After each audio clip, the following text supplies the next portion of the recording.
ఇప్పుడు ముఖ్యంగా ఏంటంటే రెండు తెలుగు రాష్ట్రాల మధ్య మళ్ళీ నదీ జలాల గందరగోళం నడుస్తున్న పరిస్థితి. రాయలసీమ లిఫ్ట్ ఇరిగేషన్ వల్ల ఆంధ్రకు నష్టమా, తెలంగాణకు నష్టమా? ఏం నష్టం లేదు ఆంధ్రకు. ఎందుకు అని అంటే గోదావరి జలాలు ఏవైతే వృధాగా సముద్రంలోకి కలిసిపోతున్నాయో ఆ నీటిని తరలించాలనేది రాయలసీమ పథకం. ఇప్పుడు ఈయన కూడా దొండకొండ బనకచెర్లలో నీళ్లు ఎత్తిపోయాలని ఉన్నాడు కదా,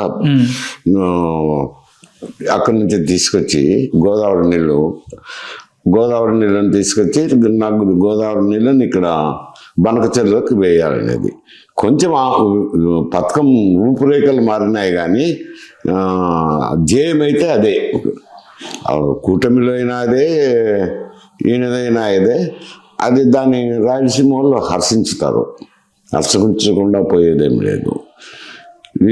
ఒకప్పుడు అక్కడ జగన్మోహన్ రెడ్డి ప్రభుత్వం ఉండి ఇక్కడ బీఆర్ఎస్ ప్రభుత్వం ఉన్నప్పుడు తిరుపతికి టూర్ వెళ్ళినప్పుడు బీఆర్ఎస్ నాయకులు చంద్రశేఖరరావు గారు నగిరిలో రోజా ఇంటికి వెళ్ళినప్పుడు అక్కడ ఒక స్టేట్మెంట్ కూడా ఇచ్చారు. మీరు ఈ నీళ్లు వాడుకోండి, వేస్ట్ వృధాగా సముద్రం లేకపోతున్నాయి, అవి ఇక్కడ కొంచెం కరువు పరిస్థితులు ఉన్నాయి కదా, ఇక్కడ వాడుకుంటే తప్పేం లేదు, వాడుకోండి అని చెప్పి అప్పుడు అన్నారు. మరి ఇప్పుడు ఎందుకో సమస్య సృష్టించుతున్నారు. ఏమే తెలంగాణలోకి వచ్చి ఇప్పుడు బీఆర్ఎస్ నాయకులు కాంగ్రెస్ ప్రభుత్వము అమ్ముడు పోయింది చంద్రబాబు నాయుడుకు, నీళ్ళు ఎత్తకపోతున్నారని ఒక కాంట్రవర్సీ క్రియేట్ చేసినారు. అవి ఓట్ల కోసం రాజకీయమే కానీ నిజంగా అయితే వీళ్ళకి సంబంధం లేదు. వృధాగా సముద్రంలోకి పోయే నీటిని తరలించకపోయి పోలవరం దగ్గర నుంచి తరలించబోయి కృష్ణా నదిలో ఎత్తిపోతల పథకం ద్వారా బనకచెర్లలో వేయాలని. కానీ చంద్రబాబు గారు రాయలసీమకు ఇరిగేషన్ బ్యాక్ బోన్ వేశారని టీడీపీ చెబుతుంది. కానీ రాయలసీమ లిఫ్ట్ ను ఆపడం వల్ల రాయలసీమ ప్రాంతం శాశ్వత కరువుకు గురవుతుందని వైసీపీ ఆరోపిస్తుంది. తెలంగాణ వైపు నుంచి ఈ ప్రాజెక్టు ఎందుకు అడ్డంకి అనేది చర్చ. అది తెలంగాణ వాళ్ళకు అనవసరమైంది. ఎందుకంటే వాళ్ళేం వాడుకోవడం లేదు, కింద సముద్రానికి వృధాగా పోతున్నాయి. వృధాగా పోయే నీటిని రాయలసీమ మళ్లింపు పథకమైనా ఈయన బనకచెర్లకు పథకమైన పేర్లు మార్పు, కొంచెం పథకంలో రూపురేఖలు మారుతాయి కానీ ధ్యేయమేమో అదేంట. ఏది పోలవరం నుంచి నీళ్లు సముద్రం పోయే నీటిని ఇక్కడికి తరలించుకొచ్చి ఇక్కడి నుంచి కృష్ణా జిల్లా నుంచి ఎత్తిపోతల పథకం ద్వారా అక్కడికి పంపింగ్ చేయాలనేది.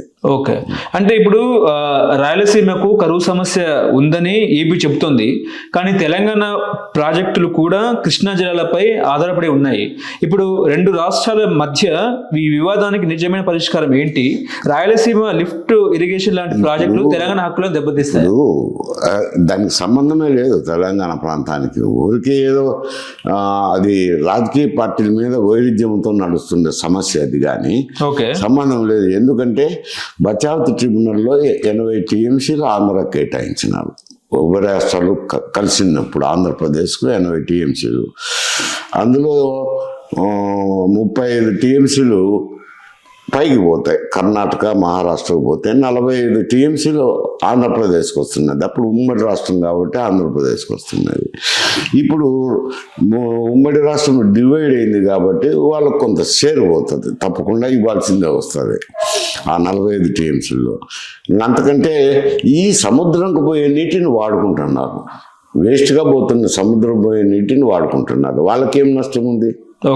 అంటే ఇప్పుడు ప్రస్తుతం రాయలసీమ లిఫ్ట్ ప్రాజెక్టు పూర్తిగా ఆగిపోయిందా అన్నదే చర్చ.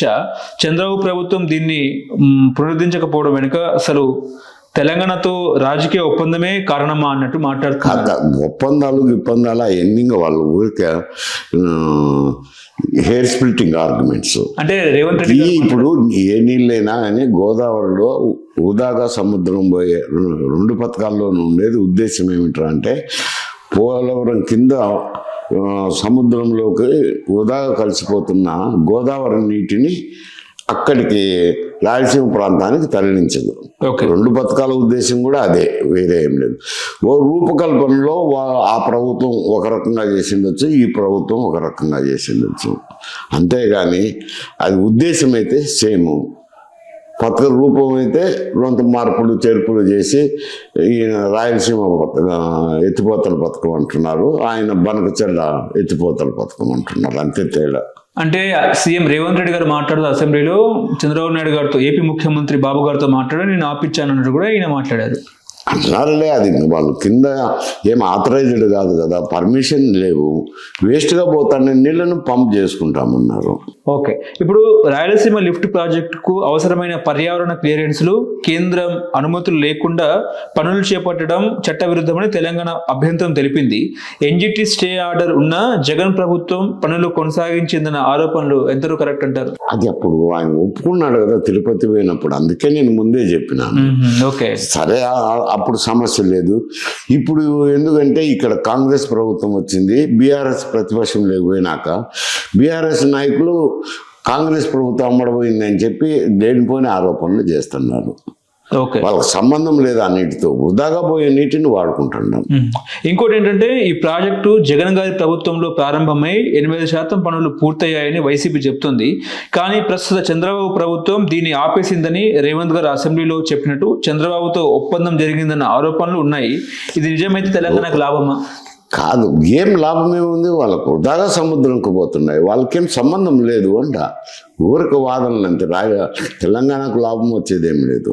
వృధాగా పోయి నీటిని ఎత్తిపోతల ద్వారా 2 పథకాల ఉద్దేశం కూడా, రాయలసీమ పథకం అయితేనేమి బనకచెర్ల పథకం అయితేనేమి 2 రాష్ట్రాలు రాయలసీమకు నీళ్ళు ఇచ్చే 2 ప్రాజెక్టులు కూడా రాయలసీమకు నీళ్ళు ఇచ్చేదే, ఉద్దేశం ఒకటే కదా. అదేలే, అంటే రాయలసీమ లిఫ్ట్ ప్రాజెక్టు శ్రీశైలం నుంచి 800 అడుగుల లెవెల్లో రోజుకు 3 టీఎంసీలు ఎత్తిపోస్తే తెలంగాణ ప్రాజెక్టులు పాలమూరు రంగారెడ్డి కల్వకుర్తి వంటివి ఇవన్నీ వస్తాయి కాబట్టి వీటికి కృష్ణా జలాల నిబంధనలు ఏమైనా కాదు, దానికి దీనికి సంబంధమే లేదు. ఇది గాలికి సుగాలు ఆడతారని అంటారు మా పక్క, అట్లాగా వాళ్ళకు సంబంధమే లేదు. అది గోదావరి 80 టీఎంసీలో వాళ్ళకు షేర్ వస్తుంది, 45 టీఎంసీలు ఉన్నాయి కదా ఆంధ్రప్రదేశ్ సంబంధించి షేర్ వస్తుంది. షేర్లో వాళ్ళు తెలంగాణ వాళ్ళు నిర్మాణం చేసుకోవచ్చు. ఇక్కడ ఇవన్నీ పోగా సముద్రంకు వృధాగా పోతున్న నీటిని మాత్రం ఆయన రాయలసీమ పథకం అని పెట్టినారు, ఈయన బనకచెర్ల ఎత్తిపోతల పథకం అన్నారు, అంతే, అంతకంటే మించేం లేదు. ఓకే, అంటే వృధాగా పోతున్న నీళ్ళని బాబు గారు వాడుకుంటారని చెప్పేసి బాబు గారు చెప్పినారు, అంతే కదా. రాయలసీమకు వాడుకుంటాం. జగన్మోహన్ రెడ్డిదైనా అంతే పథకం, ఇద్దరిది అంతే. ఓకే, అవి ఎన్ని టీఎంసీలు వృధాగా పోతున్నాయి అన్నట్టు? దాదాపు 8 టీఎంసీలు వృధాగా పోతున్నాయి. ఓకే, తెలంగాణకు ఎటువంటి ఇబ్బంది ఏం లేదు, తెలంగాణకు సంబంధం లేదు. వృధాగా పోయే నీటిని కింద పారగట్టుకుంటాడు, ఎవరికి అభ్యంతరం ఉంటుంది? పై రాష్ట్రం అయితే మాకు అభ్యంతరం అని కింది రాష్ట్రంలో అభ్యంతరం చెప్పాలా? తెలంగాణ రాష్ట్రం కూడా పైనే ఉంది, కర్ణాటక అయినా పైనే ఉంది, మహారాష్ట్ర అయినా పైనే ఉంది. ఎవరు చెప్పింది? నిన్న మొన్నగాక కలిసిందాం నిన్న మట్టి వరకు. ఇప్పుడు బీఆర్ఎస్ నాయకులు రాజకీయ పరంగా ఇవన్నీ చేస్తున్నారంట.